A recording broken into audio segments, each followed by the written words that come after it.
Non, c'est les deux leaders. Regardez la photo. Réconciliation katangaise. Les deux leaders, Bangonde Baza tenir. Et l'opposition armée. Et l'opposition non armée. Bangonde, ils ont tous les moyens que tu sais qu'elle ne. Hein? Baza ba leader, il y a opposition armée et non armée. C'est le leader katangais de l'opposition. Oui, la réconciliation katangaise. Les Katang existent. Oui. Katang Yo monaka figence muté baté tango atangisa bango lo baka été la réconciliation katanga banomaka loko réconciliation katanga nani aboma ba katanga kuli oui nani aboma ba katanga et puis nani aboma katanga bango ba katanga ni yetu jusqu'en 2015 le katanga existait dans la constitution. Okay. Qui a décidé de tuer l'esprit katanga? Qui? C'est Joseph Kabila. Mais c'est la révision de la constitution de 2015 de l'Ongola province de Katanga. Kabila Katanga est une constitution qui non, non. Est-ce que tu parles de quoi? Qui est le premier ennemi de l'esprit Katanga? C'est celui qui n'a plus voulu entendre le mot Katanga dans la constitution. Ok. Mais là, tout le monde est Katanga dans le jour. Bandela. Est-ce que Bandou, province de Bandou? Maintenant, le Katanga comme esprit existait. Parce qu'il y avait une province après le Katanga. On pouvait aussi éclater cette province-là en laissant Lomami comme Katanga. Mais qui a fait disparaître le mot Katanga de la Constitution? Aujourd'hui, on ne peut pas dire qu'il y a les Katangais. Les Katangais n'existent plus. N'existe pas, c'est déjà une violation de la Constitution. Il y a le loi Labé, donc Kabila a effacé les Katangais. C'est Kabila qui a saccagé le mot Katanga. Donc les Katangais, ne comportent pas plainte. Les Katangais ont porté plainte. Donc ça n'existe pas. Il y a un réseau social. Les Katangais de mauvaise qualité, on a réseaux sociaux. On a commis tribaliste. Monsieur Fumutoto. Guerre, 1997. À la tête, c'est qui? Taba Congolais, francophone. N'est-ce pas? Non, non, c'est.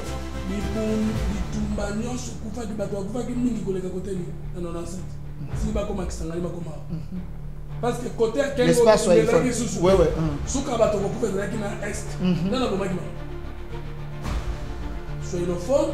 À la tête, il y a donc, propre frère là-bas. Maintenant, je vois ce que LCD. Mais où t'as quoi? Bato nyonso ba kufa ki na nzela nana komaki bango bato bakasoye ba Congolais biso to bakasoye. OK.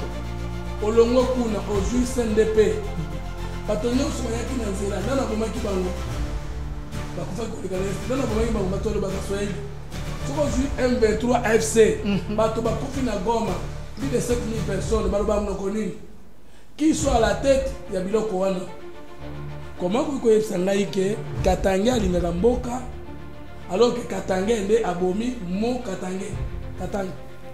Mais il a l'argent, il a tout ce qu'il faut, il a les moyens. Son projet de société. Non, il a des moyens pour réunir tous ces gens. Surtout ceux qui sont en voyage, les moyens au Congo il y a moyen de la rébellion, agression, aboma pas congolais. Mais les femmes dont ils sont nourris, les Jean-Claude Wemba et les autres. Il y a même des journalistes bien payés par Kabila pour faire le travail. Donc ces gens-là, comme on a plus les intérêts que à l'époque de Kabila, l'argent circulait. Les opposants même, ils étaient payés par Kabila. Mais Tshisekedi ne sait pas entretenir ses opposants. Voilà pourquoi il y a plus de frustrés. Kabila travaille avec les opposants en créant des gouvernements, des dialogues. Mais Tshisekedi est trop radical. De quelle manière Tshisekedi peut-il mieux entretenir les opposants? Nabi Kabila le faisait. Combien de débauchés que Kabila cause dans le gouvernement?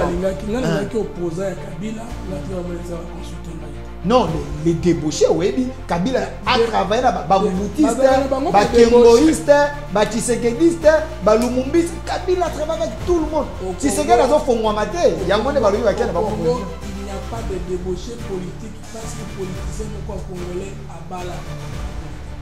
Au Kabila la mutuna yoto la frante bien au Kabila c'est là dans le rôle nga boy na keye pa nanga siko après on va nous finir Tshisekedi est-ce qu'il n'a pas avoir confiance avec moi? Donc Kabila a dit que bateau balandi ka pona mbongo. Non il est là il peut regarder Franck donc vraiment que c'est un partenaire qui me reconnaît.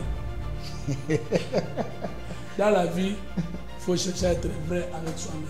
Franck Dongolelo, nous sommes congolais communal. Nationaliste, lumumbiste, nous sommes Menduki. Nous sommes Nabiso, il y a des Sankour,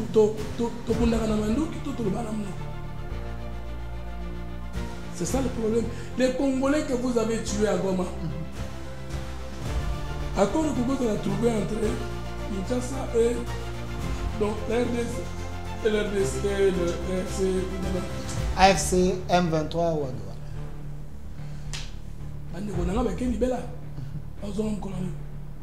Mais ceux qui voyaient que parce que la Bible dit qui tue pas l'épée périra par l'épée. Parce que l'idée à Babomi, comme on l'a Koufi a perdu à Koufité. Parce qu'il faut aller lire la Job chapitre 8, verset 9. Nous sommes d'hier, mais nous ne savons pas. Notre vie n'est que l'ombre sur la terre. Bon, bazo sali sabaninga misale belé, babengi bango ba libéraux. Bon, bastiri kaki po sale na bango za na tina te, babengi bango ba prolétaire. Babundi pas sur base de la tribu, mais sur base des catégories et de valeurs sociales. Ndé ba parti socialiste ebimi, ba parti libéraux ebimi. Il y a biso na 60 bulisa ki l'opposo. Il y a Mundele dans le poisson, Mouin. Il y a Bisso, après 60, le mal c'est Mobutu. Mais Bisso, Mobutu, qui m'appelle de la même manière. Il y a Bisso dans Kabila, Kabila a des problèmes, Kabila Kendeki. Il y a Bisso dans Tshisekedi qui dégage. Mais en quoi tu es différent de Tshisekedi? En quoi tu t'es distingué dans l'histoire passée? Tu as été aussi ministre dans les régimes passés. Mais non, on est les salis. Ce sont les Mobutistes qui continuent jusqu'à aujourd'hui, dès 65. Parce que le chef de l'État est là comme esclave du peuple congolais. Article 74 de la Constitution. Il est précisément comme serviteur du peuple, pas comme chef du peuple. Mais quand on a gouvernement d'aller à Zona Mukumba, a sélectionné bateau pour construire un côté de Kamutu Kawana et Kilo Wan. Alors, il y a un ligne qui est yozo la ligne.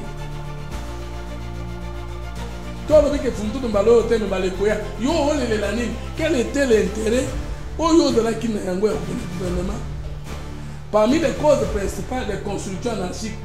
Le chef de l'avenir à cause de là, mais pousse à l'opango 1 mètre vers l'avenir, m'a signalé l'État. Restituons le pouvoir politique aux entités géopolitiques administratives. Pouvoir en boque bonga likolo te likolo ba pesa na impulsion. Mboke bonga na c'est comment. Et d'ailleurs développement de définition de la base au sommet et non le contraire.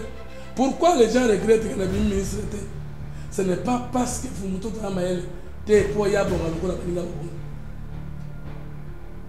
Et de ce combat. Monsieur Fumuto Toba. Ce qui t'ojui, mon toilette ministre réunion sacrée.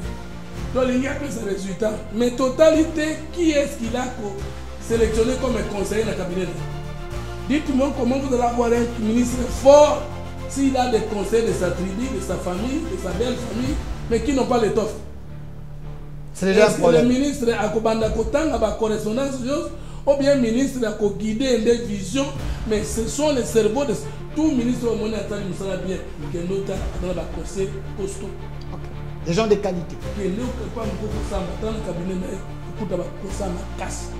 Qui est là dans le musique tout pour ça va résultat bien. Il faut que l'État, en termes social, au triple salaire, à quoi j'avais des bons conseillers.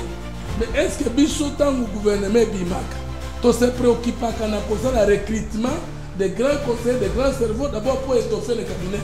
Tout le monde a comme ça la conseil de Tinate, Moussa le Kitina, et ça Moussa la ministre.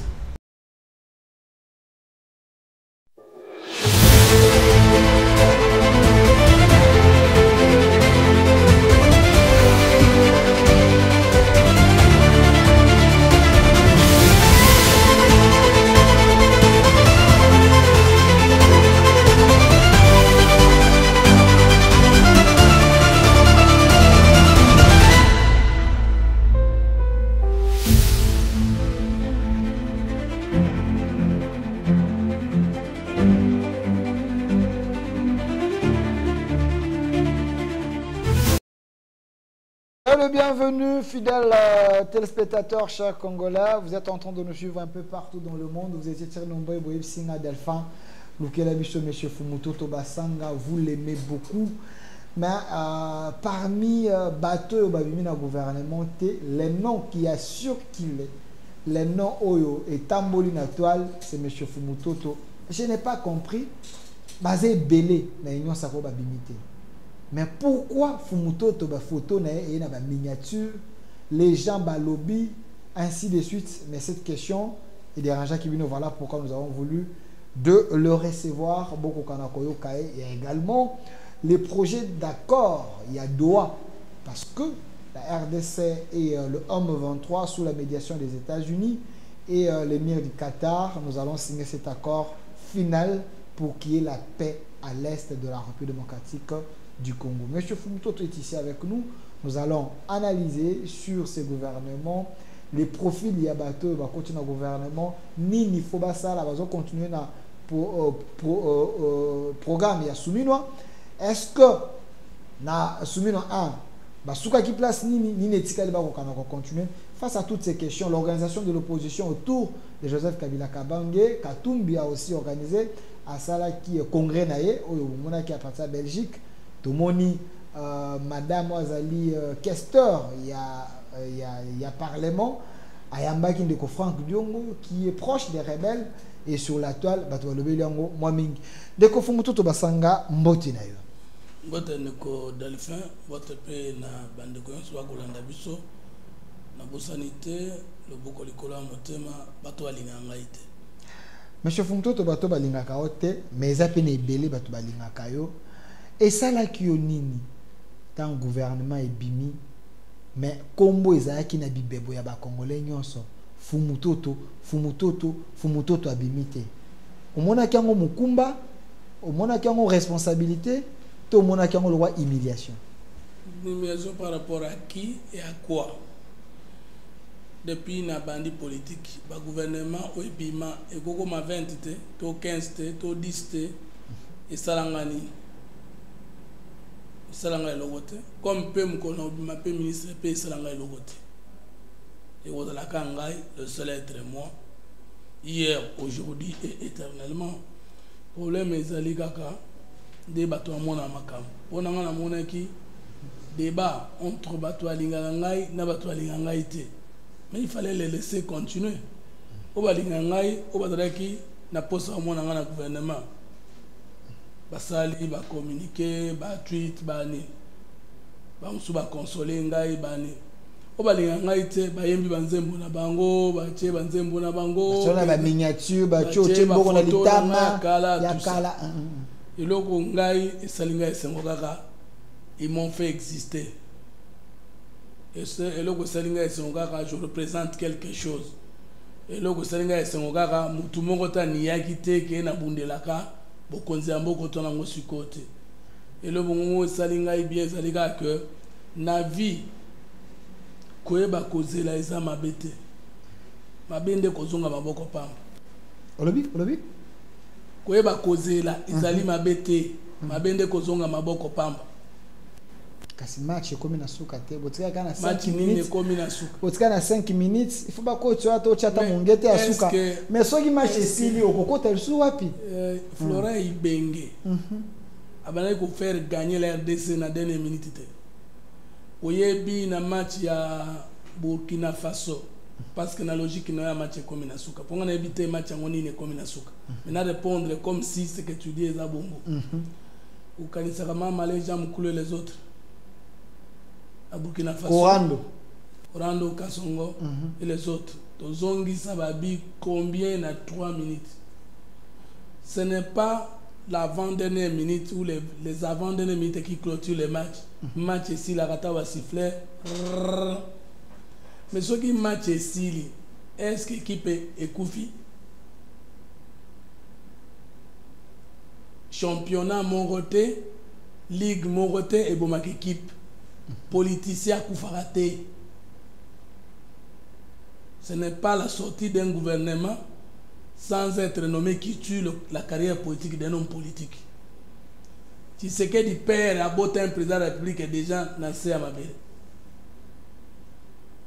Nagosi Lumumba a beau un premier ministre nassé à ma belle. Nagosi, dites-moi de quoi on parle. Au moment où un politicien s'est couffé à Botaka. Et je peux vous dire qu'un leader politique ne meurt pas. Si vraiment, Azalaki leader. Bokonzamboka, Yowana, Soko Komi Lelo, ministre. Sangisa Bami non école. Sangisa Bami non beaucoup ensemble. Bobeta Balana Balabal. Parce que les Congolais sont comme ça, la politique, c'est comme la ministre. Yo Moro del fait imaginer ce comme ministre. Cabinet peut-être pour 30 ou 15 personnes. Baninga na onyo soba ko sengo service pour dans le cabinet ba la bonne. Ngana imaginer que so na calculer baninga na ngana ko kita. Et ko au moins 250 à 300 ba to ko pesa nga demande ya ko na cabinet na nga. Entre moitié ko za ba licencié qui remplissent les critères et moitié monsieur ko za ba remplir les critères et maintenant que ngai ba pesa ngai cabinet à 25 personnes. Est-ce que tout le monde a ko kota kuna? Et si moi, je peux pas avoir moins de 200 amis, je vais poster à côté dans le cabinet. Pour moi, je combien d'amis immédiatement qui ont besoin de ministre, alors que le ministère du gouvernement a 53 portefeuilles. Dans quelle alchimie, dans quelle magie on peut imaginer avant le gouvernement que tout le monde sera là? Je crois que s'il faut être idiot jusqu'à ce niveau-là, alors c'est le dernier niveau de l'idiotie. Monsieur Fumutoto. Donc, chaque chose a son temps. Et toute personne a une étoile de destin. Et moi, mon jour vient. Voilà, jour n'a eu Koya, de Fumutoto, mais j'aimerais comprendre un peu frustration à la Missous. Missous va frustrer les Sikanayo. Peut-être vous êtes un politicien, vous avez les nerfs solides, mais les gens qui vous aiment, les gens qui vous apprécient, bango ba kolela nesika na yo. Mais il n'y a pas que vous, il y a également certaines personnes, même la partie présidentielle, même la carte union sacrée, oyo baza d'accord na gouvernement oyo soumis no de. Et non soumis no, mais le gouvernement soumis no de, les acteurs au baza ko accompagner gouvernement soumis no de, il semblerait qu'on a reconduit les gens qui ont échoué. Monsieur Fumutoto, est-ce bateau ko banza bongo bazana a raison to bazana a tort? Biso nyonso ababa changer gouvernement bato nyonso sacré to communiquer que notre gouvernement travaille. Natikala koyoka te bato nyonso sacré dans l'ensemble to communiquer que notre gouvernement ne fait rien. So kende ka ba remanier gouvernement yo kotite ndo lobi ba tie bato ba échouer. Ngali ngate okota bloko. Nga problème nanga ezali nini? Est-ce que Moussala na sala ka mokonzi mboka ndimaka yango? Oui. Est-ce que Moussala na sala ka mokonzi mboka yebi yango? Oui. Est-ce que Moussala na sala ka ba Congolais ba apprécier yango azali? Oui. C'est ce qui compte pour un ouvrier, c'est faire son travail.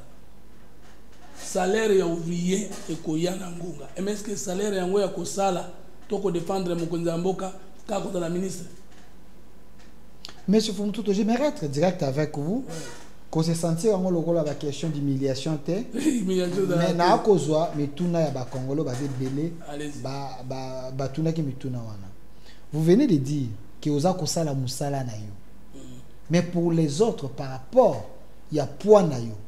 Par rapport il y a kilo ya science oza nango, les gens estiment que tu te vends na ville prix. Na prix moko ya moké, tu ne mérites pas ce que tu fais comme travail. Être communicateur, il y a Tshisekedi, la présidente Tshisekedi, tout le régime Tshisekedi, ce n'est pas un travail rémunérateur. Pourquoi tu considères ça comme un travail? Moussala nangai, o na botama na ngona vie nanga, ezali na penseur, écrivain. Ça na lié la kango. OK. Je comprends. Na futa magane na ba bureau d'études na ba contrat nangai. On a teka na moi muke ya likaniso nzamba pesa kingai. Mosala mi balé sur lingo yeba na assistant chef de travaux lobby et puis son nzamba sungi docteur et puis professeur. Ngai na président national idéal patriote. Nga na zande géniteur de la troisième voie courant de pensée. Mosala communicateur na zongo panel. Parce que tant qu'on besoin qu'on sala musala na yo. C'est ça qui maintenant dans l'opinion Bazako bête Fumutoto dans le régime, tu sais que toi, dans le régime, son travail, ce n'est qu'aller dans les bureaux, passer l'élément de langage, il vient communiquer, il considère ça comme un travail. Mais pour les autres, ils ont choqué, comme on est bella maël aux anango, mais tu prends ça comme un travail du moment que les gens, copier sur l'élément de langage, copier sur la tâche, on a besoin d'un niveau na yoté. Merci beaucoup. C'est ça qui choque maintenant l'opinion. Merci beaucoup pour la réflexion. Mais est-ce que tu connais un homme politique qui ne communique pas ses idées? Dans le monde, politique est une vision, politique est une mission, politique est un fondement. Et maintenant, politique est au acteur politique sans verbe. Mais projet de société, nous batons ndengeni. Et mission ni n'ingana communica pour ne parler que du régime ou des autorités sans parler de ma troisième voie, de ma pensée, de ma façon de voir les choses.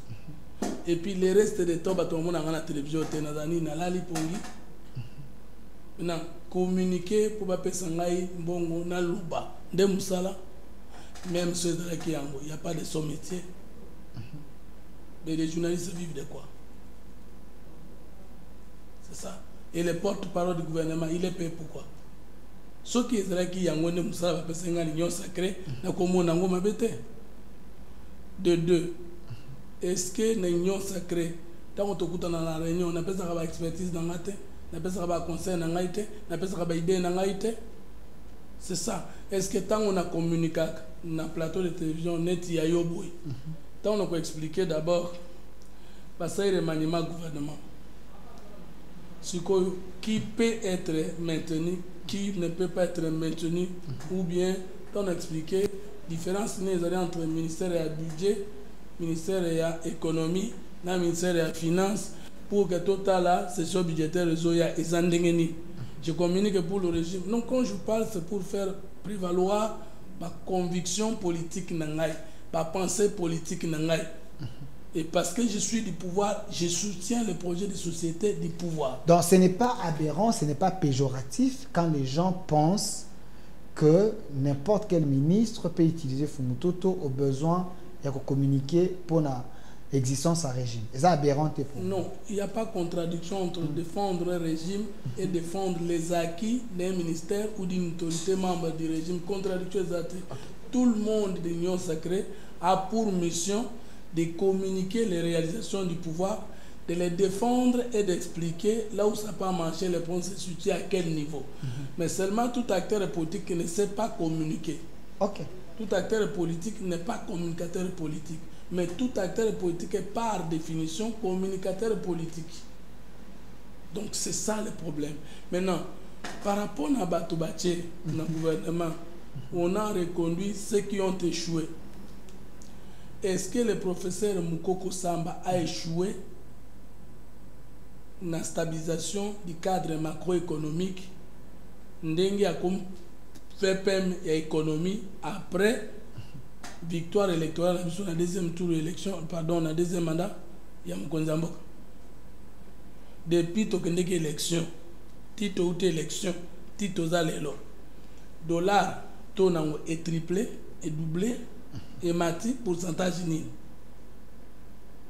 Depuis que élection, P, toye, Mukoko Samba, VPM économie, il a quoi mati x2, que tout dans le long, na Kasai, Masangu, ezako mata, to ezako kita. Kende kutuna yo na kata na Lumbashi, Masangu ezako mata, to ezako kita. Mituna yo moko lelo, to ya dollar na Kinshasa, ezako mata, to etelemi. Mituna yo moko carburant, ezako zanga, milongo, ezana ba pompe essence, carburant, ezako komata, ou bien prix nango etelemi. Etelemi pamba, to etelemi na ntina. En ce moment-là, ceux qui montent à l'objet, on ne peut pas maintenir Mukoko parce qu'il échoue. Il y a dans la définition d'un échec. Mais comment je peux aider, je peux aimer le chef de l'État, comment peux-je accepter de le défendre lui sans défendre les réalisations positives? Yabato Badana Yé Pembeni. Et puis croire que le ministre nous défendak. La défendak qui dit Boudimbo, na plateau na yo avant le gouvernement Bima. Après ça, pour la monnaie qui est raisonnement na ye ezali malamu ndenge asali musala na ye et que ezali mabete côté ka image ya mboka autrement na bengaki yango soft power. Didier Pambia il n'est plus ministre du tourisme. Je continue à dire aujourd'hui que Belfort y a engagé qui pour na mboka ekende liboso na domaine du tourisme ezali louable. Maintenant il n'est plus ministre à kufutanga nini. Tozolo balelo que non quand même l'actuel président du Sénat c'est parmi les premiers ministres oyo ba matsaki mosolo ya mboka parce que ceux qui tolobi lelo Antoine Exenga za mutu liboso amemaki mboka na budget ya 1 milliard. Mais na tango ya zaki premier ministre na zaki ministre ya budget c'est Adolphe Muzitu. Deuxième personne oyo tango ya compromis ça memi budget na plus de 3 milliards et demi en recettes propres. Pe amemi yango na 5 milliards na ndam 4 milliards na ndam et Adolphe Muzitu. Mutu ya liboso entament social paiement ya dette Yamboka oyo pe a triple salaire na tango ya zaki premier ministre babalabala nyos tomoni ba boulevard yaki minene tout ça boulevard du 30 juin boulevard Lumumba les Adolphe Muzitu. Quand je défendais les acquis d'Adolphe Muzitu, je prends tous les Congolais à témoin. Il était VP aujourd'hui de l'économie. Les derniers débats que j'ai eu sur Bossolo, en opposition dans mon parti Adolphe Muzitu, en lui faisant voir que l'image qu'il voulait coller à Adolphe Muzitu, ce n'est pas son image. Il avait quel moyen où il m'avait donné combien pour le défendre. Ils allaient dénaturer Moussala, Tozako, Sala. Donc, les Tozo, le Baka, Nayaka, le Baka, Willy Bakonga avait fait un bon travail dans le ministère et EPST. Willy Bakonga a fait une affaire. Il a reconnaître les mérites de Yamoto. C'est ça le problème. Tote Yakaye, surtout Futa Makani. Netingai, Nagobengayo. Na trône sikanga na teyaka na kanisi ke mukola liboso ko zo mbongo bato pesinga bo c'était le dimanche passé pesinga $90 na tienne à poche. Ben c'était combien de temps ceux qui mutake kuna na trône na biso kuna na sele akomona oyo ngamoko na bimisi pona kotunga isika ko sambelaka ya kobenga bana na nzambe. Notre amour pour le Congo c'est plus qu'un régime. Notre amour pour le Congo c'est plus qu'un salaire. Dans ce débat, moko na cabinet ministériel, moko mutu mibale, oyo économiste, oyo juriste. Bakolo bananga l'état basungaka été. N'ayebisi bango yebi l'état bigrate, soki bakolo na basungi été. Pour l'état da mona tobotaka po akola pasunga biso. Donc, ba livre nga na komi pona Congo, banzembo nga na yembi pona Congo. Yembi yango pona salaire na futango. Le travail qu'on doit faire pour sa nation doit être au-delà de tout salaire. Parce que mboka nanga ezaka équivalent à papa na maman. O basala pona nga na kozongi sangote. Donc on travaille pour ce pays. Les lots bako kondima bisote. Lumumba il est mort pour ce pays. Nana futa ele ko na bomo inaye. Non, c'est ça le problème. Donc ba limiter le travail que nous faisons pour le Congo na régime. Le régime peut ne pas couper sa valeur et amoto. Mais le pays est reconnaissant. La nation est reconnaissante. Il y a des jeunes. Bazongi la classe na poto likola fumutoto. Vous voyez bien go? Il y a batu bakenda kotanga na faculté de sciences politiques likola fumutoto. Il y en a qui sont à partir des idées de fumutoto sont devenus des docteurs. Moi je suis pas docteur. Il y a des gens qui font la faculté de droit aujourd'hui et qui sont considérés fumutoto comme modèle. Il y a des gens qui prient na kombo ya fumutoto. J'ai des professeurs disciples de Fumutoto. Des professeurs disciples de Fumutoto. À partir de l'idée, je suis le premier à porter un courant de pensée, un débat d'idées dans l'histoire de Mboka. Parce que Kala, depuis 1960 jusqu'à mon arrivée, Israël Kaka qui sont pour les gens du pouvoir, qui sont contre les gens de l'opposition. J'ai implissé les centres au Congo. J'ai mis Kambinga. Les centres, nana bota ngai. Yo moko émission les centres, nana bota ngai. Émission politico, il y a ngai. N'a pas ça? N'a pas ça? Merci. Bah je connais le Congo nyonso et bimina sima Fumutoto.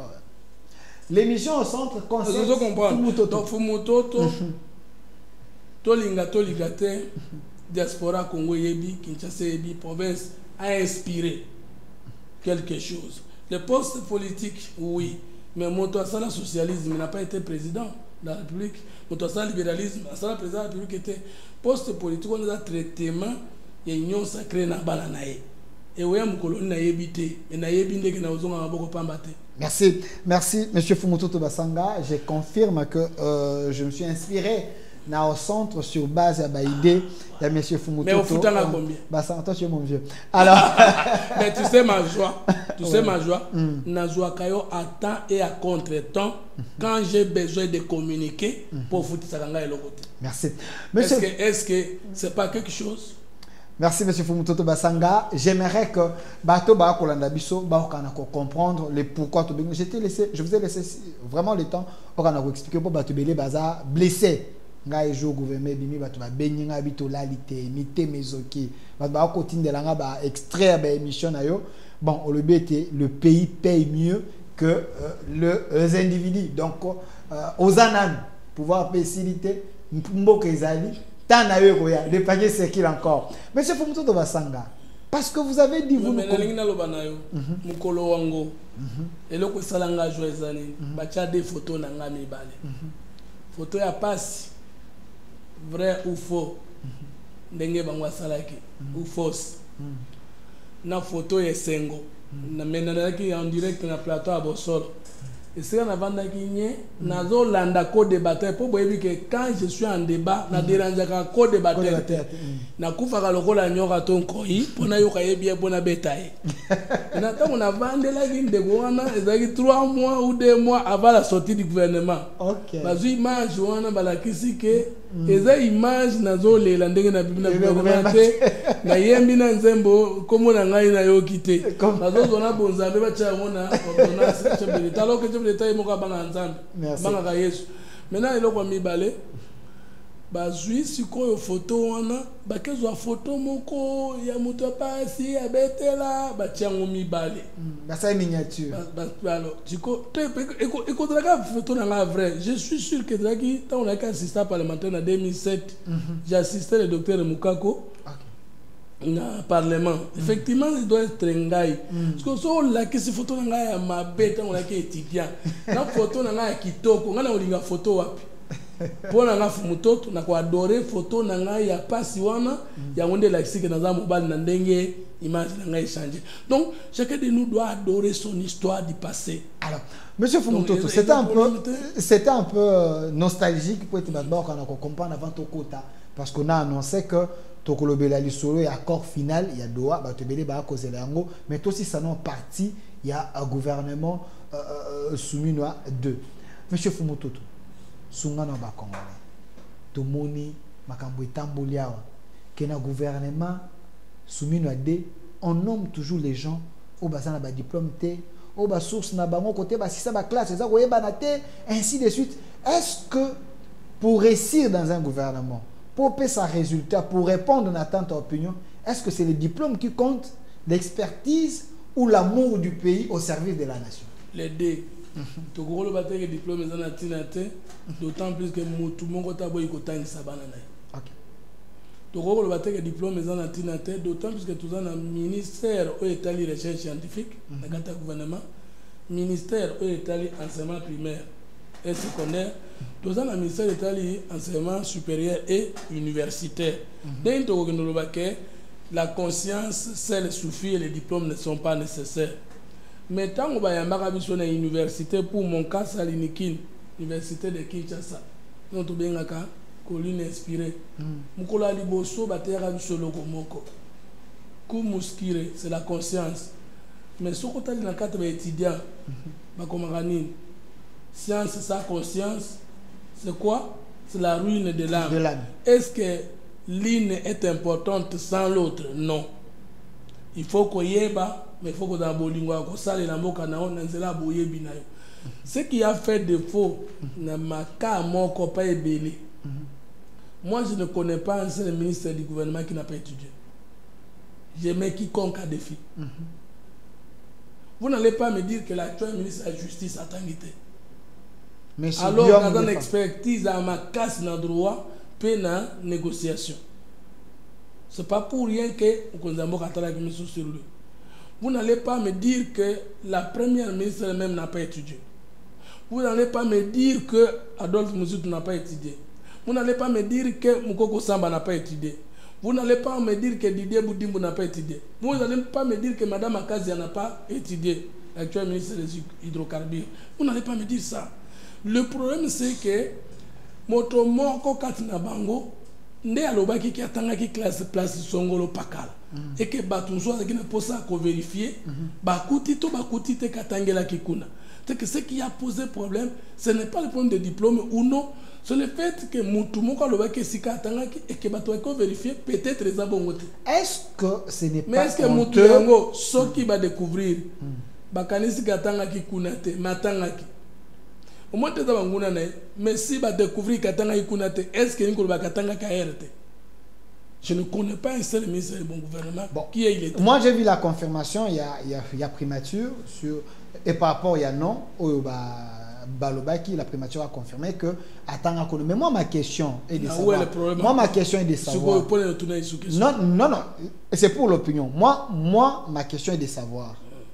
Avant Yakobimana gouvernement, avant Banomeo, est-ce que c'est le chef qui fait le travail seul ou il est entouré d'un service habilité pour aider? Parce que chaque candidat, tant qu'on va présenter par le chef, avant de nommer, à moins que je me trompe, il faut que les services enquêtent sur la personne. Parce que cette personne a comme un homme d'État. Donc, on ne peut pas avoir des ratés comme ça dans l'opinion, peut-être aujourd'hui, le monde est comme dans les réseaux sociaux. Comment vous confirmer que le service est parce que malgré biloba loba to bilobela yabato baloba ki ke moko na misra atangate, le gouvernement de la République a confirmé sur base de ses propres renseignements précédant la nomination comme après que o baloba ki atangate atanga. Si on ne peut pas reprocher le service, ce qui est critère ya kokota ezali fo mutatanga o wana tanga kité et que to ba prouver katangate, on peut dire que le service comment les renseigner. Maintenant qu'il est démontré avec Katanga, en quoi on peut reprocher nos services par rapport à ce point? Monsieur Fumutoto, le Congo a autant de diplômés, docteurs, technocrates et autres. Il semble que ces gens ont échoué. Est-ce qu'il ne faut pas faire comme le Brésil, Azoa, le président Lula, ou Tanga Mingite, mais c'est lui qui a fait avancer le Brésil. Est-ce qu'il ne faut pas voir les choses autrement? Au lototique, à la carte, il y a colonie, il faut avoir les diplômes, il faut faire 6 ans, il faut faire 12 ans. Est-ce qu'il n'y a pas moyen de faire autrement? Parce que nos ancêtres, ça qui se gérait bien, pour ça, il y a l'école musique. Non, mais peut-être qu'il y a des débats mbamo. On confondre universitaire na lettré. Voilà. Parce qu'on a vu. Bon. La connaissance ou la transmission de connaissances par les lettres conventionnelles n'est pas un seul ou l'unique mode de transmission ou d'acquisition de connaissances. Okay. Parce que mon toit a inventé un loco, attendant qu'il invention par là. Le premier politologue, attendant qu'il wapi. Mais il n'était pas non scientifique. Socrate, c'était un intellectuel. Moi, je peux vous dire dans un plateau que Nazali presque un ingénieur architecte. Ngaï Fumutoto. Mukolo Koya na c'est la 3e voie. Parce que moi, on a un coup chez Bossema. Azali ingénieur et Inikini. Mais quand il vient voir, moi, croquis, on a sali na likele yanda konanga. Yazo lobanoko otangi wapi. Tout ça, c'est d'abord formé dans biso. Non, l'homme est un tout savant de par nature. Il y a Descartes avec philosophe, Descartes avec mathématicien. Parce qu'à cette époque-là, il y avait aux heures de courants de pensée de longue portée. Et que Moutounio est libre de se connecter à l'énergie universelle pour à connecter que n'importe quel mode. Hippocrate, il est docteur, il est la référence. Moi, je dis que à la serment Hippocrate. Et moi, c'est ça la médecine. La faculté. Il y a parmi les hommes les savants. Est-ce qu'un savant est obligé d'être un licencié A? Il y a parmi les hommes les génies. Bato va créer tous les systèmes pour. Il faut batanga bango. Exactement que batanga te. On peut être intelligent, on peut être scientifique sans être lettré. Vous choquez les gens à la maison. Non.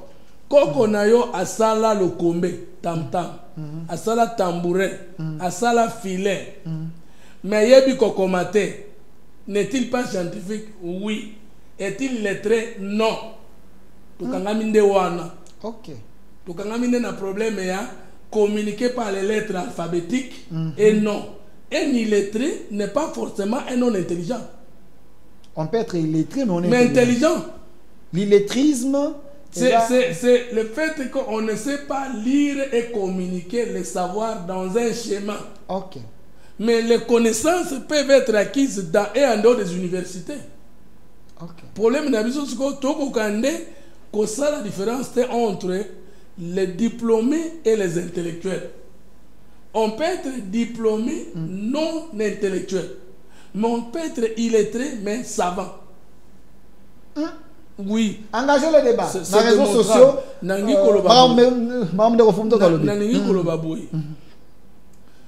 Le combé, tu connais le combé? Quand il est, comment il mais mon touana, nous étions tellement kiboye. Comment a-t-il su que nous étions yo et donc on peut taper pour me savoir pe akangi ngo ko isengo na mabele a pasoli ngo pe achi espace na katikat asali pe et beti batu babili. Il n'est pas savant, il n'est pas scientifique. Il n'est pas intellectuel. Est-il illettré? Non. Tant que un système de connaissances. Tu sais par exemple l'initiation pour être roi chez nous. C'était pas les contes de chez nous. C'était pas des proverbes. C'était un mode de connaissance scientifique approfondi. D'abord on va miango. Batikika schéma moko communiqué par des lettres. Je peux vous parler au yebi de kebabengi tisara. Oui, bien, bien. Oui, bien. Intelligence, yo, insecte, on a utilisé pour na robota miel. Alors que quelqu'un qui confie dans ma souba, quelqu'un qui confie dans la WC, ma pesi miel épais, et un traitement pour la poison. Et intelligence, azal lettré. Connaissance sur léopard à salle et la rapona pour quand moninga n'a ma coliaï. Et ça connaissance, azal lettré. Non. Problème est d'aller.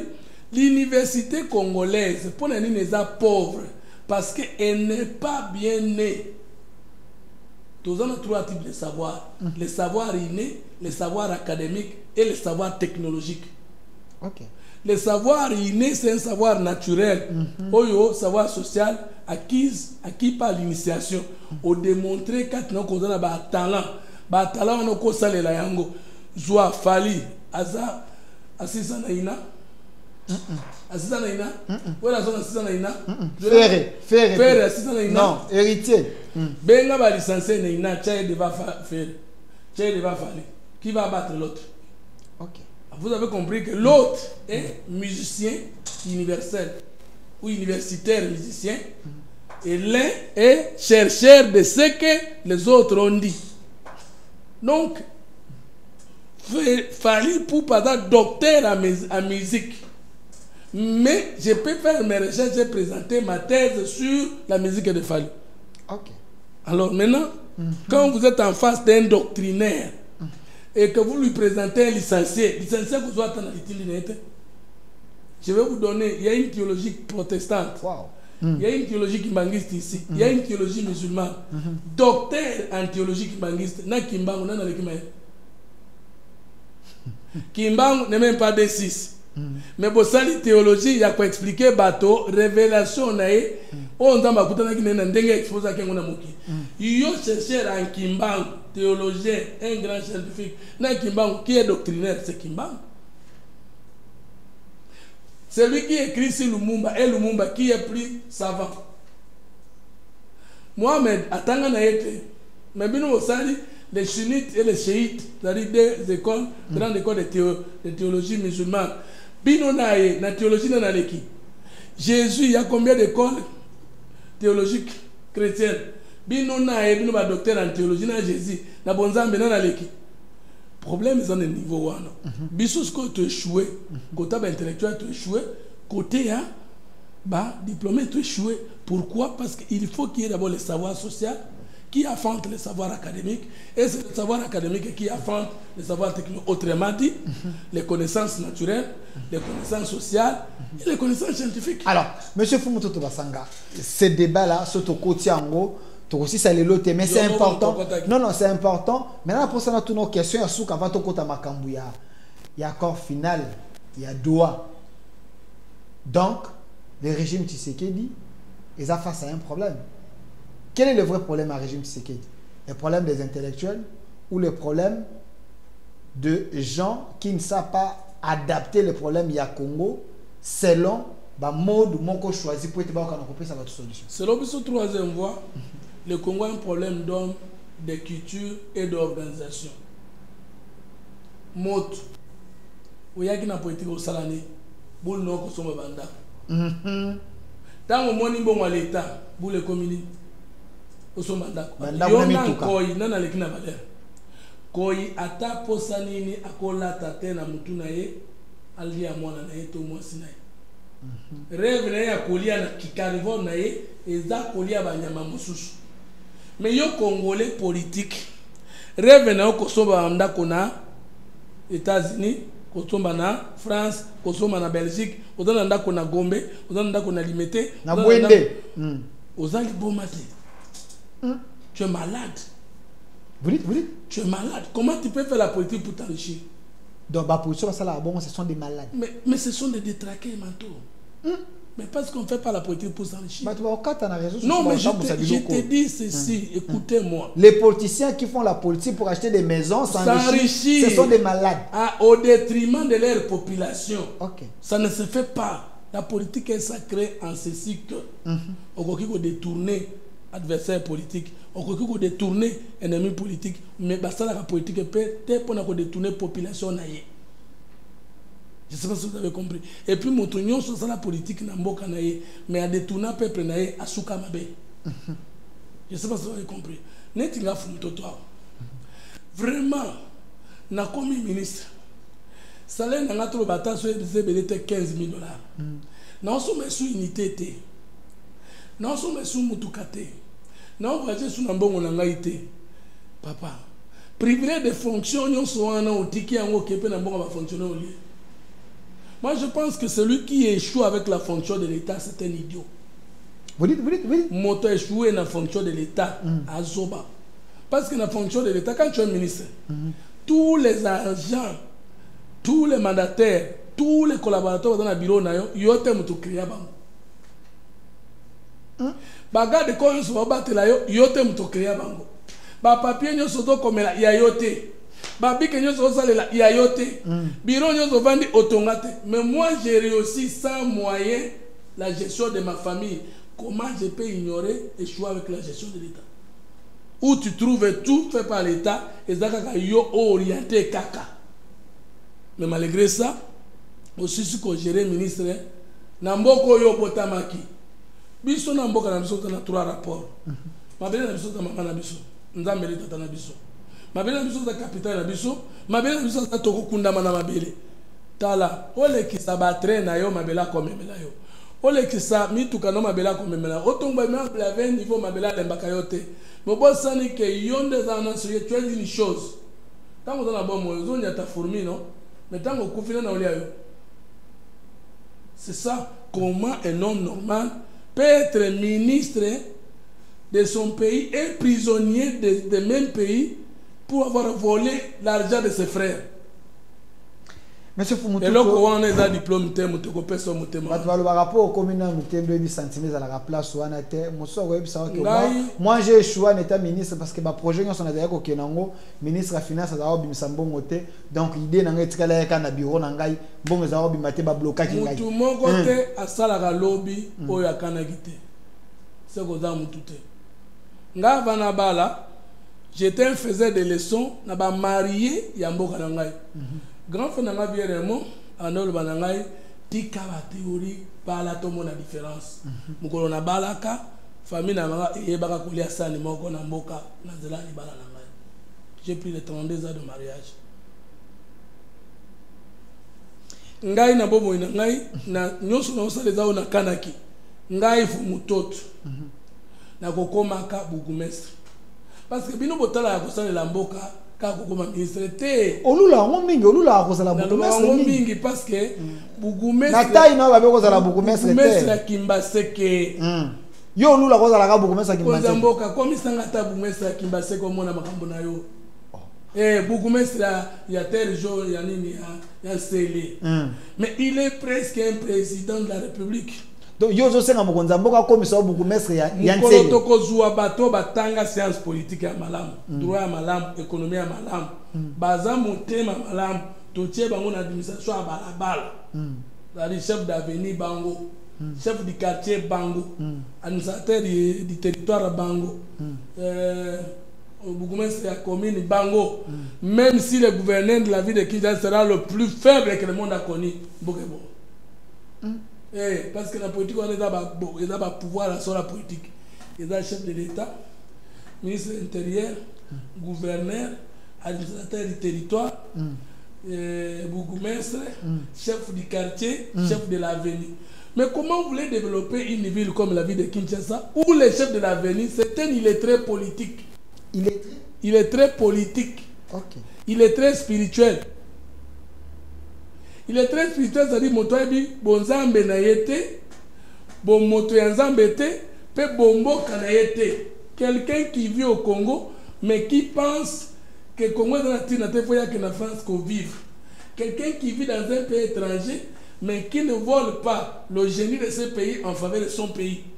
Quelqu'un qui vit dans un pays étranger, mais qui ne vole pas l'expérience en Bokana, mais qui ne fait pas l'espionnage pour chez lui. Oyo comment mtu na diaspora mabosa na mboka na d'origine oya wuti na diaspora mayeko bebisa yo wuti na États-Unis yo wuti na France o wuti na Grande-Bretagne ozui chance ko za député ozui chance ko za ministre ozo za modèle parce que pour na biso diaspora ne mutu ya mboka Congo de tolo ya Kinshasa de tolo ya Congo et puis province de Makoloto uta mukoloto ko yeba valeur ya bourgmestre de to yeba valeur ya gouverneur. Et mukolo toko tchaba administrateur du territoire à qualité donc on a mukolo intérieur à mboka eko bonga. C'est ça le problème na lobaka ngo parce que natanga ni classe 1. Alors pourquoi vous ne regrettez pas pour la ligne Fumuto to azata bourgmestre te? Pourquoi vous regrettez seulement parce que Fumuto parce que vous voyez que koza ministre de sika ko yiba to sika ko bonga na bana na basina bino. Même mukolo ko yeba que poste ali bosso bana balabala. Alors mboka e bana nango parce que regarde kende na ba na Gombe kende ba quartier ba Masina kende na Nsele kende na nini to souffrir de non eloko to bengi mambulo ezo inondation Kinshasa non et où toi parmi les causes principales des constructions anarchiques ndenge nini chef de l'avenue à cause là mazo mona muto azo pousse le pango na 1 mètre vers l'avenue m'a signalé l'état te mboka ne ko bongo colonie. Restituons le pouvoir politique aux entités géopolitiques administratives. Pouvoir en mboka bonga likolo te likolo ba pesa na impulsion. Mboka bonga na se komata. Et d'ailleurs développement de définition de la base au sommet et non le contraire. Pourquoi les gens regrettent que nabi ministre était? Ce n'est pas parce que Fumuto Tamael te poya bonga lokola baninga bonga. Et de ce comprendre. Monsieur Fumuto Tamael. Ce qui t'ojui, mon toilette ministre union sacrée. Il y a que ce résultat. Mais totalité, qui est-ce qu'il a sélectionné comme conseiller dans le cabinet? Dites-moi comment vous allez avoir un ministre fort s'il a des conseils de sa tribu, de sa famille, de sa belle famille, mais qui n'ont pas l'étoffe. C'est déjà un problème. Le ministre a une correspondance ou bien le ministre a guidé des visions, mais ce sont les cerveaux de tout ministre au monde qui bien, qui est notre conseil costaud. Okay. Des gens de qualité. Qui ne sont pas mkoko samba dans le cabinet au coup de kosama casse. Qui n'a d'offre nous tout tourner au sera ba résultat bien. Au fouta ba nyonga l'état, au entamement social, au triple salaire, à quoi j'avais de bons conseillers. Mais est-ce que biso tangu gouvernement bimaka to se préoccupe kana kosa la recrutement des grands conseillers, des grands cerveaux d'abord pour étoffer le cabinet. To mona ka musala conseil zonatina te, musala le kitina eza musala ya ministre. Merci Ndeko Fumuto Basanga. Ministre et ceux qui ont été ministre, il est prêt à craquer, il est prêt à quitter l'Union sacrée. Merci Ndeko Fumuto Basanga. Namona qui ministre na mukolo ba ekolo azaki nani Simbikai. Il pas ça qui frustré à l'objet. Il y a Zaro Zelaï, ma ministre, mais Abimité, il regrette beaucoup, mais il continue à soutenir. Alors, moi, dans beaucoup de fonctions. Ce n'est pas quelqu'un n'a boyé de la ministre. Ce n'est pas que ça la capacité. Le problème est que l'éducation, on a éducation, on a et que c'est un dégo réagir dans les camésali au passe. Je dis pas pour mier. Na mis sur abattu, bambie ma banga koufi. Mais hier à lobby, kolo limbi sa bango. Et puis tant bazo pour me ba yuda bazo banini. Baka ene kulus ye pas Judas les bandits ye wana Jésus wana pas Jésus Barabbas bomaye. Et puis balobi makila na e sopana sur nous évangile pe na bala na biso. Mais Jésus na niveau na lobini kolo limbisa bango mabe wana parce que on va osala ba yebité. Merci. Vous avez cité mon frère Steve. Lui au moins il a été ministre non? Lui au moins il a été député non? Mais nini yazo silika koleka ngai par exemple. Bon, il s'est dit, il est compétent, il a les atouts par rapport à... Il a été président à Séni. Moi, j'ai été membre du Conseil national de suivi de l'accord du processus de avec Olengankoy. Avec le président Olengankoy. Nakoloba solo, ngai moto fumuto na président commission Peugeot 504. Il est le même son de l'élection tout à l'heure, qu'on a beaucoup l'équipe président. OK. Mais, tout cela qui va rechercher, le président de la CNI de l'époque ne pouvait pas manquer un salaire brut à la fin du mois de 30 jours de 50 000 $ sans compter les invisibles. Bon, yo moto, qu'on va commissaire à un salaire à 20 000 $. Yo moto, kouto bengama président de la CNI. Yo moto zo escorte à l'État congolais. Yo wana mutu bana bakenda ba voyage gratuitement. Yo siriki obominga ili kolo ya kanda na yo. Bonga na za frustré te. Mais pourquoi na siriki te? Yo Frank Dongo te ki biso awa. Ki Kabila zandoki. Kabila État moyini. C'est sa thèse non? L'État moyini. L'État yo lo baki moyini. Nana zaki na mutu Kabila. Nana nyonga yo, anyokola yo Kabila. Yo balukalelo présenté Joseph Kabila comme modèle et opposition parce que tu sais que nos élus ont quitté. C'est-à-dire que tous nous pouvons être frustrés. Tous nous pouvons attendre quelque chose. Problème d'éducation politique à partir du moment où Zangi comment tu réagis. Par exemple, ceux qui te comprennent que Kokamba eza mokumba. Okuti mutonti ndikamutu kanae. Oyoti ndikela ya vite na lingite. Parce que le chef de l'État est là comme esclave du peuple congolais. Article 74 de la Constitution. Il est prête seulement comme serviteur du peuple, pas comme chef du peuple. D'accord? Mais quand on a gouvernement, il y a un Mukumba, a sélectionné bateau ba kosunga na kotindi kamutu kawana ya kilo wana. Alors bige na ningi fumuto tote yozo le la nini. Toi le bige fumuto mbalo te mbale koya yo le la nini. Quel était l'intérêt au yo de la kina yango ya kokena gouvernement? Alors les gens, autant de Franck Diongwawa, ceux qui sont à l'opposition à l'élo, au Balingi Bazala autour, il y a Joseph Kabila, qui va bien au Sénégal, mais chez Fumutoto, au Roman à Bangonios, la majorité ce sont des fistrés. Aujourd'hui, des lycées Sanga, Abima qui n'a élection, Atika qui m'a dit Fouébélé, opposant, au Monindeko, Jean-Jacques Mamba, à Kena Potokuna, à comme opposant. Tout le monde Franck Diongo, Jean-Claude Vouemba, Katumbi, bato wana nyonso. Lobby bazaki contre Kabila. Lelo Kabila wa sangisa bango autour nae Kabila allié à M23, patron ya AFC. L'opposition na Congo, est-ce que bayeba ka rôle na bango to baza une opposition de haute toi que je mets. Est-ce que dans Congo loba vérité? Loba vérité Fumutoto. Namboka na biso nous n'avons pas connu des générations politiques, mais nous avons connu des générations politiciennes. Ça c'est fort, M. Fumutoto. Génération politique, c'est la contradiction entre les producteurs et les consommateurs. Bandela no lolo. Génération politique na mboka ezali na France là qui ba patron to patronat et bundaki na salariat. Et dingo lo ba to ba engagé ki baninga bato. Bandai ko salisa bango misale belé mais bazo futa bango li futi muke. Bon bazo salisa baninga misale belé ba bengi bango ba libéraux. Bon basirika ki posa na bango za na tina te ba bengi bango ba prolétaire. Ba bundi pas sur base de la tribu mais sur base de catégories de valeurs sociales. Ndé ba parti socialiste et bimi, ba parti libéraux et bimi. Il y a biso na 60 bunisa ki le poso ya mundele na loposo moindo ya biso après 60 tobaki le mal c'est Mobutu il faut akende mais biso bato tokitani Mobutu tojiraki mabe de la même manière ya biso na Kabila tobaki Kabila des problèmes Kabila akendeki ya biso toloba Tshisekedi dégage mais en quoi tu es différent de Tshisekedi? En quoi tu t'es distingué dans l'histoire passée? Tu as été aussi ministre dans les régimes passés. Mais non, on est sali. Ce sont les Mobutistes qui continuent jusqu'à aujourd'hui, dès 65.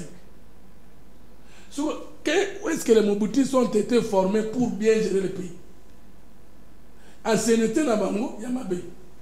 Expérience na bango, Yamabe. Quelle est la génération politique des politiques sociales que nous avons héritées? C'est le problème. Franck Dongolelo, nous sommes congolais communal. Nationaliste, dumumbiste, Mumbasima Menduki. Nambako na biso, yabata sankuru to bundaka na manduki to tolobana mnoko. C'est ça le problème. Les Congolais que vous avez tués à Goma. Accord de Congo, on a trouvé entre Kinshasa et donc l'RDC et l'RDC et le RC, AFC M23 Ouadoua.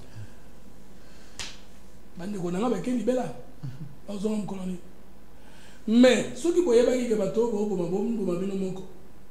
parce que la Bible dit qui tue par l'épée périra par l'épée. Parce que l'idée à Babomi, Congola Koufi a perdu à Koufité. Parce qu'il faut aller lire dans Job chapitre 8, verset 9. Nous sommes d'hier, mais nous ne savons pas. Notre vie n'est que l'ombre sur la terre. Tout existe à des gens. Parmi les mandiens, ce sont les anciens chefs d'État, les anciens ministres, les anciens patrons qui avaient maltraité leurs propres frères.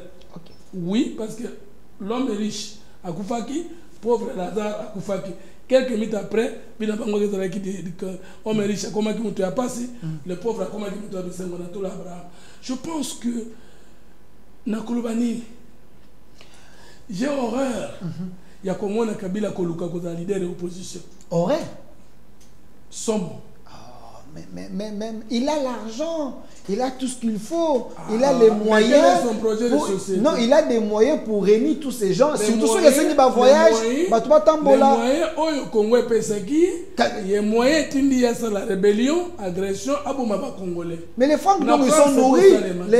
Les Jean-Claude Wemba et les autres, il y a même des journalistes bien payés par Kabila pour faire le travail. Donc ces gens-là, comme on a plus les intérêts que à l'époque de Kabila, l'argent circulait. Les opposants même, ils étaient payés par Kabila. Mais Tshisekedi ne sait pas entretenir ses opposants. Voilà pourquoi il y a plus de frustrés. Kabila travaille avec les opposants en créant des gouvernements, des dialogues. Mais Tshisekedi est trop radical. De quelle manière Tshisekedi peut-il mieux entretenir les opposants? Mais Kabila le faisait. Combien de débauchés que Kabila continue dans le gouvernement? Non, les débauchés, oui, Kabila a travaillé là, Baboutiste, Bakemboïste, Batissekediste, Balumumbiste. Kabila travaille avec tout le monde. Tshisekedi a fait Fongwamate. Il n'y a pas de débauchés politiques parce que les politiciens congolais abalent la politique. Débauché Zani. Et on a dit terre, non? Mon traité qui m'a dit, tout le monde s'est les politiciens congolais, 80% dans l'idéologie, dans la projet de société, dans la politique sociale. C'est de l'insulte scientifique. 80 combien? Quand on a des candidats en France, des candidats socialistes, des candidats libéraux ou les candidats du centre. Pas la vie. Je suis candidat de l'opposition. Est-ce que ceux qui législatifs les signes sont opposants? Parce que les alliés pouvoir, dès que le président a prêté serment, c'est-à-dire que la législature s'ouvre, ceux qui sont au pouvoir, ne va pas gouverner, mouvance, ou va pouvoir être en opposition. Mais tout ça a fait un mandat, surtout comme en 2028, il n'y a pas de changement de conscience. Tout comme on a fait un mandat, est-ce que nous avons aucun candidat à l'opposition? Candidat à l'opposition a raté? Kabila Yonaba. Alors maintenant, il est en train de consulter. Kabila Soka Vandi Azotala, Franck Dongo Azobenga leader. Parce que Franck Dongo sali bien, Franck Ayebi que dans Tetela, on a déclaré ma fumbe, Aoli ali condamné.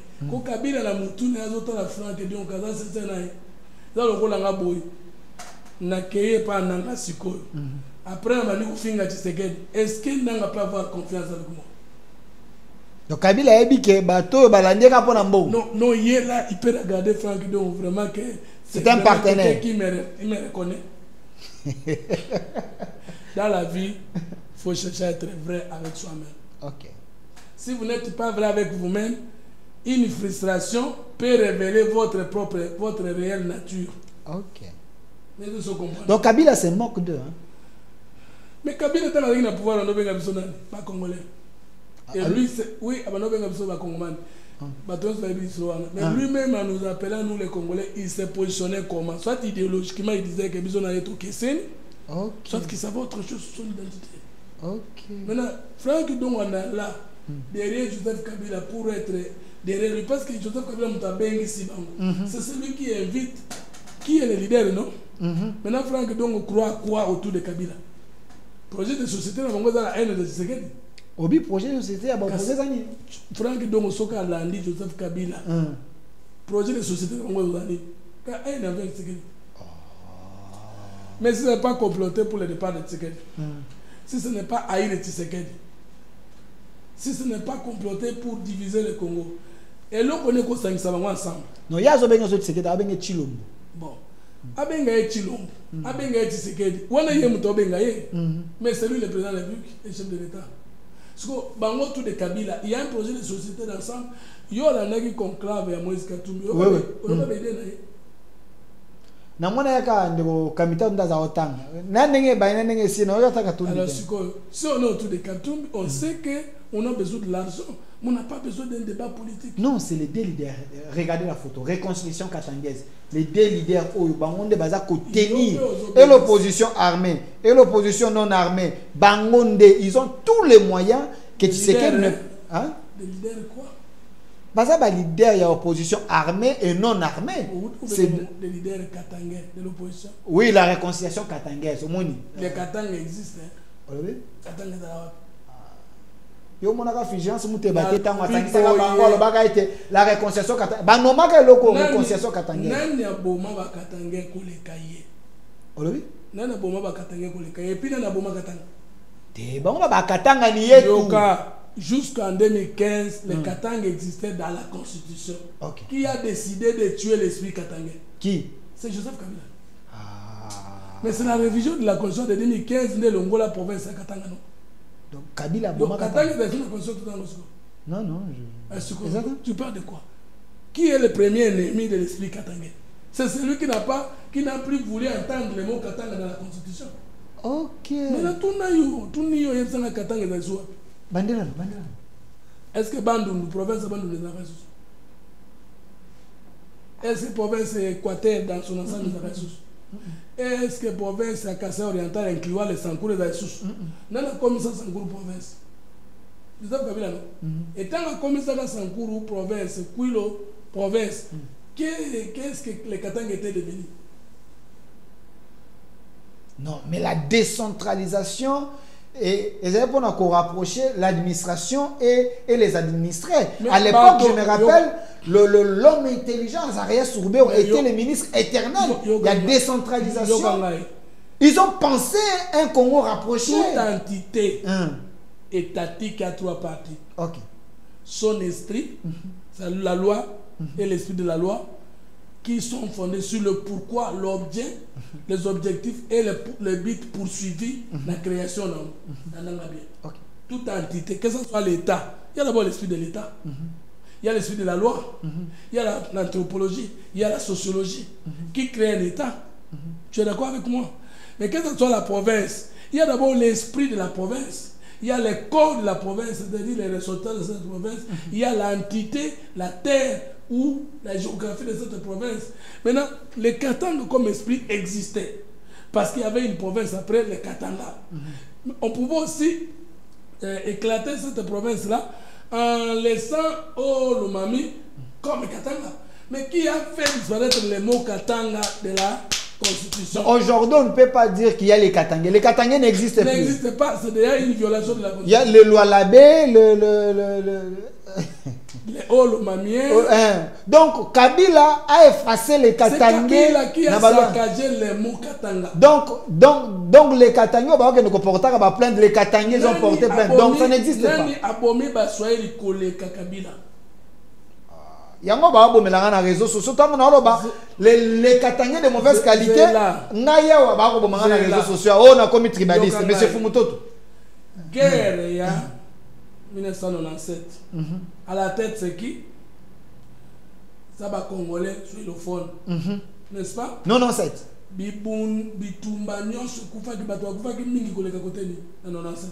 Si ba koma kisangali ba koma. Parce que côté à quel l'espace soit oui oui souka bato ko kufa zaki na est na boma ki ba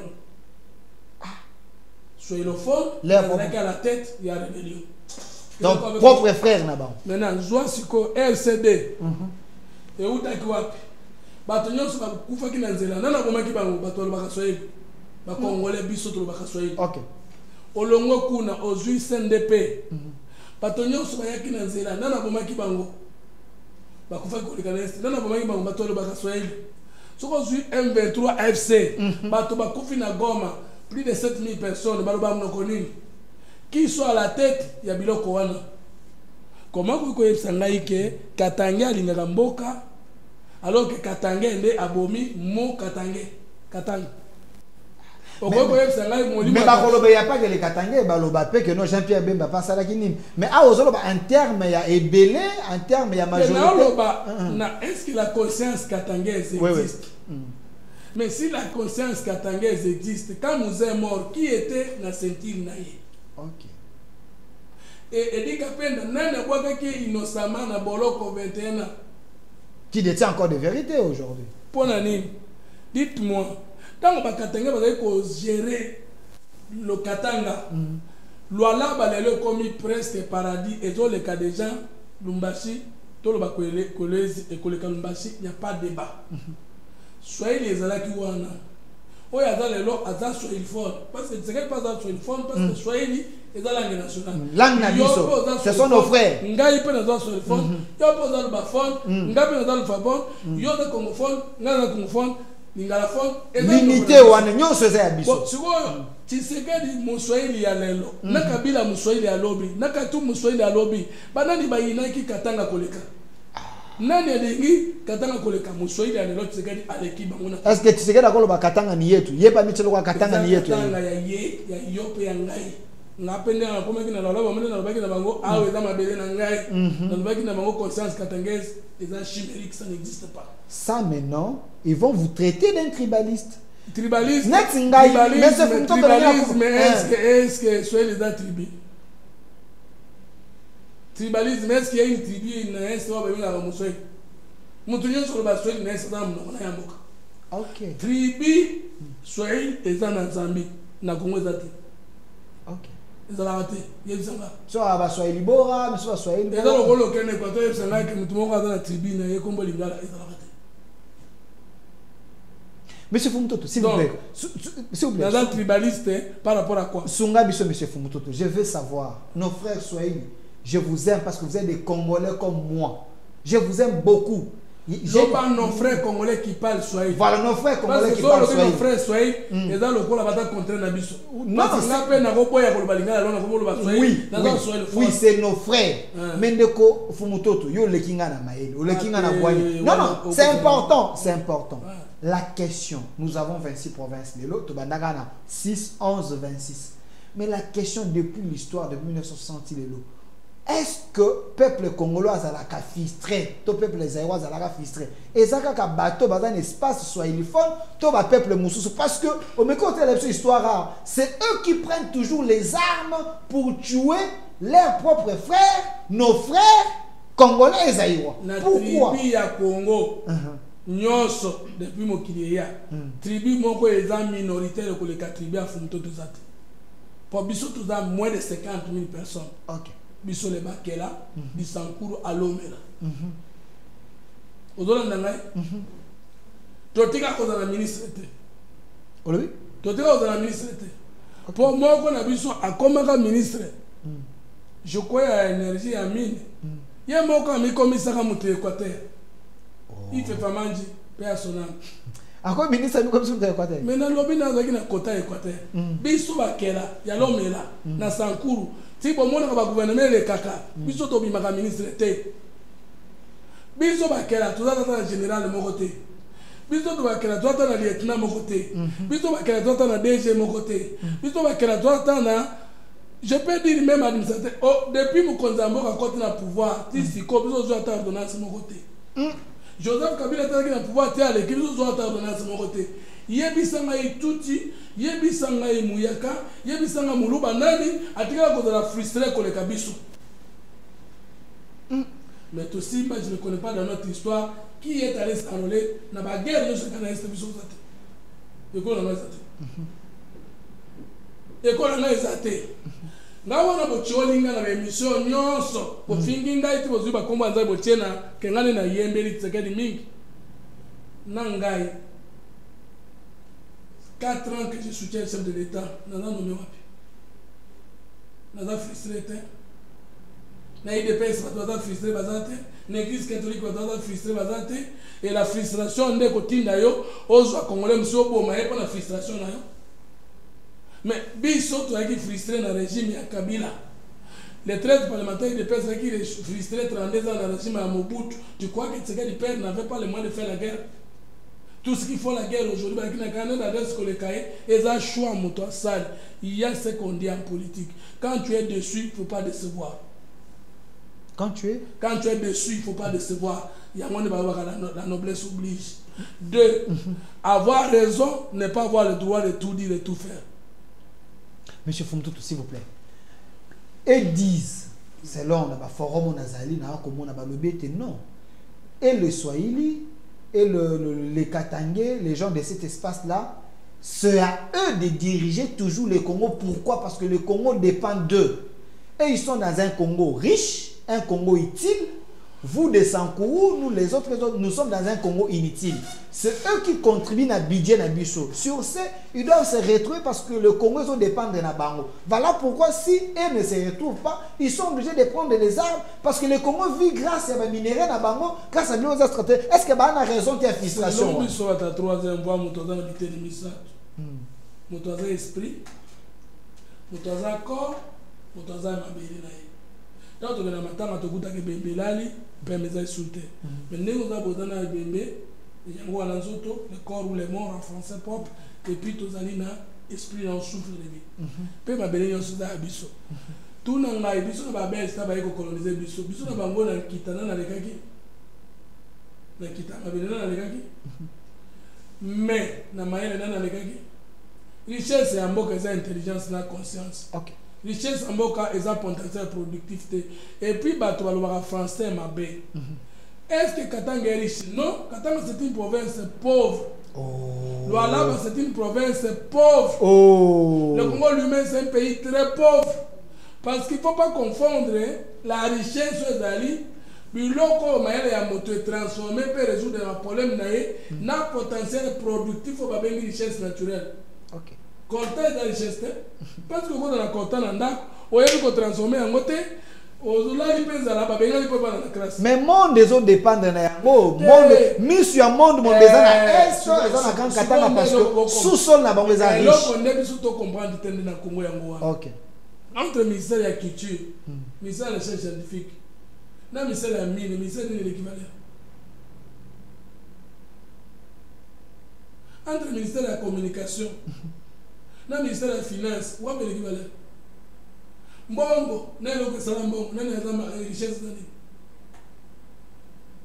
Minduki na lo que sala minduki, lo connaît l'équipe makasi.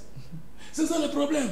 Babel, ba uta qui na 8000 km sont venus nous coloniser ici. Ce n'est pas parce que les sous-sols étaient plus riches que les nôtres.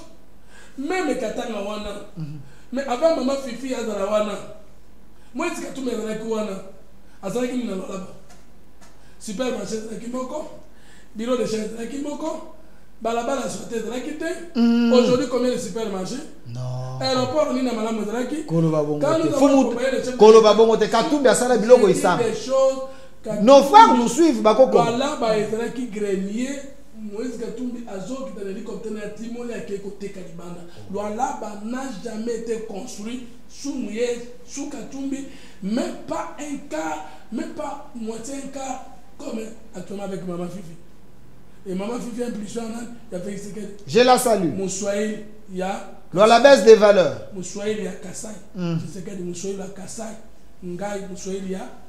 Sankour, yo moussouaïl, il y a Wapine Ebite. Yamboujimaï. Et combien de temps la soilité pour les abissonios qui comme les abissonios, l'ingala abissonios. Donc, ils sont en Congo inutile. Chiluba, yo mon nos azoba. Chiluba est dans le Congolais. Ce qu'on nous calme, nous on a Chiluba, le Babel calme, nous on a l'ingala, et d'abord nous ce sont nos langues. Tala, Muluba sol, Tala Mukongo sol, la Déborah du Loa là-bas. Ce n'est pas la langue qui développe le pays, c'est la conscience, c'est l'intelligence, c'est la cohésion nationale. Pendant que conscience le bito de la Momoko, bino va balkaniser Congo, on va penser na bino, et puis on va balkaniser on a mabélé na biso. Ils ont des armes. Est-ce que la haine habite seulement en eux parce que baza jaloux na mabélé na bango, baza jaloux na richesse on va matcher na contre na bango, ou bien zanine. Mundu qui a sort les amayele ya moto, c'est-à-dire bonzambe. Bomoto pe bomboka ya lokumu nde monduki biso to ko utiliser intelligence et conscience plus la cohésion to ko défendre l'unité à Congo. Monsieur Fumututu bisi moi et là ko tuna lingo kende na ke no vala là zela monsieur Fumututu monsieur Fumututu parce que à Tokoloba les Congolais de valeurs et les Congolais de mauvaise qualité. Nous avons besoin des Congolais de valeurs to konzamboka. Nanga il est de quel espace? À la Kasai. Moussouaïli à Kassai. Oui. Bisi moi. Moussouaïli à Kassai. Moussouaïli à Congo central. Nani Onani Moussouaïli. Kabila. Kabila. Moussouaïli à Maniema. Ngoma. Moussouaïli à Kinshasa. Tous ces gens-là, Bangoyo, Tande Bafandi, Balati Bateni, Basimbi Ba. Est-ce que c'est les meilleurs fistrés de la République? Les meilleurs frustrateurs de la République. Frustré dans mon toit, frustré, non? Bon, tu as frustré dans mon toit en français, la bengana. Monsieur Fumtoso, tu connais la souka. Là, tu as 5 à 10 minutes, c'est important. Projet d'accord final, il y a deux. Dans l'andine de Steve Wemby, tweet naïe, à l'obété, enfin, de Kotiseke a accepté, il a demandé à l'AFC M23, Batin de l'AE, Bakombo. Ba oyo bango balingi a nommé bango a nommé gouverneur et Sud Kivu bango batinda ba kombo c'est que da nommé selon pouvoir discrétionnaire na. Est-ce que yangonde ezali ba préambule ya préaccord tu sais que accepter les brassages et mixage malobano tu sais que da loba qui est quoi non na mai la force armée et faire agenouiller tout ba congolais ba retenir parce que dans l'opinion c'est compliqué. Et bon il n'a été spéculer sur accord Rekouta na Doha. D'autant plus que la Yébi que Doha est la suite logique qu'il y a Washington. Vous allez trouver accord de paix entre mon pays, mon régime et Kigali. Mais, maintenant, la lettre est dans l'enveloppe. Non, mais il y a des journalistes, il y a quoi spéculer. Moi, je suis communicateur politique. Et là, on a Yébi la déclaration de principe à Doha et comment mieux était biso tokotika kana mboka moko peuple moko bokonzi moko et yango ndezana accord de paix tout na Rwanda mais tapeni tokolekela pona kokoma na wana tozana représentant légal et légitime Félix Tshisekedi Antoine Tshilombo oyo koloba na biso tokondima parce que toyebi ke ya koki jamais ko trahir le Congo. OK. Mais ngana za mondimia bisimo te na mondimia nanga te pona croire na makamba Steve Wemby aza na journaliste ali akwanga na ebo asani journaliste za kola mosanduma te soka pe libera yo aza fidèle parce que ya na hele yo mengi moi-même on va fidèle na hele musu azobenga moi c'est pas ça mon problème. Mais c'est choquant dans l'opinion et ça frise un peu parce que les discours développés par le président de la République et son groupe, c'est qu'on ne peut pas accepter n'importe quoi. Mais il semble que le gouvernement est en train de réfléchir, est en train d'accepter la revendication bato baboma ba congolais bayaki nango na doa tozo nano net yo lobeza solo mais pour les encore yango etindi bango moko ba nommé gouverneur te comme Tshisekedi na nommé bango alors voilà Tshisekedi qui est influé voilà ba comme na mois de mars de l'année passée à Kinshasa. Donc ils ont fait une rébellion pour qu'ils arrivent à des gouverneurs nommés par Tshisekedi. Même par rapport à ça, si c'est vrai, qui gagne sur le Congo, parce que le gouverneur nommé par Tshisekedi est suspendable par qui? Par Tshisekedi. Même par le ministre de l'Intérieur. Ok. Même par le VPM de l'Intérieur. Okay. Dans ce cas, est-ce que Ndekoem Biazo comprend qu'il confirme que Tshisekedi n'a pas trahi le pays? Parce qu'on ne dit pas que Tshisekedi a accepté que le gouverneur du Nord et Sud qui soit nommé par Kagame. Ce n'est pas dit comme ça. Ok. Alors, au nom de la cohésion nationale. Pas au nom de la cohésion, au nom de la restauration de l'autorité de l'État. Si ce que vous dites est vrai, ça confirme notre position. Que donc, au nom de la restauration de l'État, les Congolais dans la carte FC, M23, Tshisekedi, ceux qui ont les vrai, Tshisekedi va nommer selon pouvoir discrétionnaire. C'est lui-même qui choisit. Avec ses services, il est rwandais ou pas, il est disponible ou pas, n'est à nommer. Donc, le président Tshisekedi reste le président à Congo. Donc, on a la mission. Non, tu t'assieds, oui, mais on comprend la logique. Parce que souvent, nous disons des choses que nous ne comprenons pas. S'ils sont entités autonomes, est-ce que Tshisekedi a continué les sous ba Congo pas né? Voilà, mais Tshisekedi a d'accord congolais. Donc Tshisekedi a gagné. Pas Tshisekedi ne gagne pas, il fait gagner le Congo. Tshisekedi ne gagne pas, il fait gagner le Congo. Ndeko fomoto elo musu sukisaki batumite manazana yo le lo vraiment ko kimangaite président ya Kenya. Okaki mambo ba que non ba nommer consul mo kuna bandeko ba lobby. Ndeko fomoto. Nzoka to ba président nyonso ba zinga biso ba sekisaka Tshisekedi nzoka bazana bango ba traite. Yo mono mondeni. Est-ce que c'est sincérité? Est-ce que c'est traîtrisme? Est-ce que Consul, et ça, les sciences politiques dans la province, dans les voisines. Il y avait le consul belge dans Lumbashi. Ils ont suspendu un moment, ils ont gagné. Peut-être qu'ils n'ont pas évité. C'est pour souci d'administration de proximité et de permanence. Mais que surtout, ils ont une opportunité. Et ça, les macamés, opportunité, dans le Goma, ils ont nini.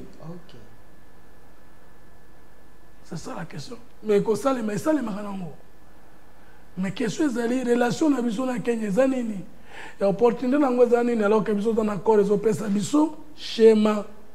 On a ngai Congo dans banguna. Mais Congo dans la moto, il y a dans la tête. Oh, il y a pour le Congolais. Et biso dans les pembe na yé to trahir mbokate. Basta ngana 10 000, ils nous feront la guerre. 1000 tomberont à notre gauche et 10 000 à notre droite et le Congolais sera uni, indivisible. Mais la peur des Congolais, la monde Congolais belé va que nous corriger bon on a equity parce que Zali a Kenya.